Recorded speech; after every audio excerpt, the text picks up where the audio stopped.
Before I started kindergarten, I was always told that you don't talk about what happens at home. Growing up, nearly every adult in Savannah Parview's life let her down. But I didn't really know that it wasn't normal because I didn't really have friends. I didn't hang out with anybody.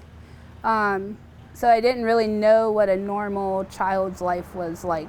She says her mother was addicted to drugs and turned to prostitution to support her habit.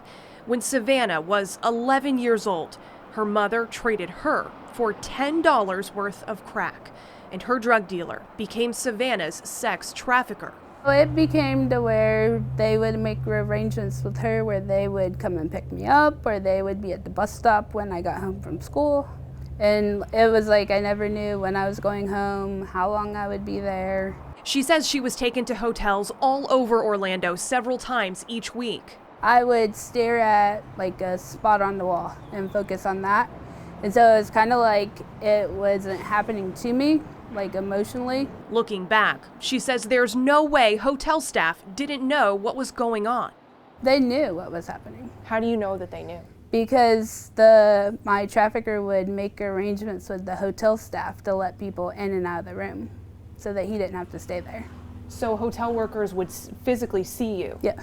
A child? Yeah. And they were letting men into the room? Yep.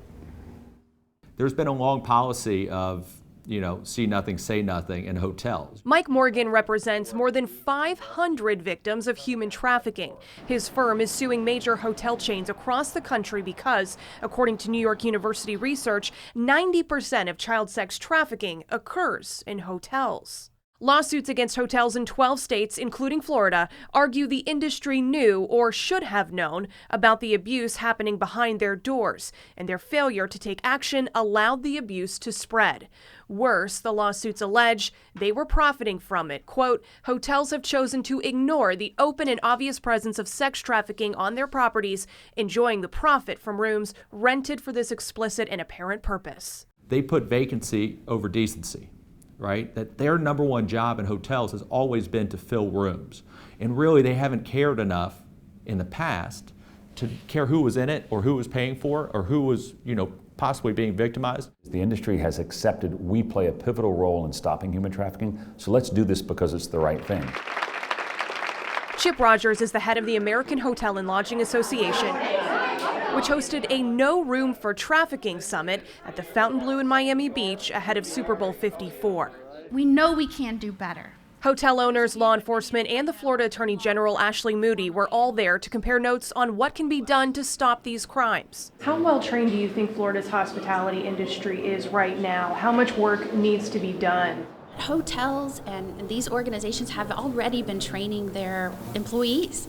They understand this is a sore in Florida. We have to address it. Their goal is for every hotel worker to be able to spot the signs of human trafficking, like rooms that are paid for in cash, have multiple visitors, but don't allow housekeeping into the room. Traffickers are going to realize, hey, the last place I want to go is a hotel because the folks there can look out for the signs, see me, and report me. Help us. Right now, this training is optional, but starting next year here in Florida, it will be the law. Looking back is not easy.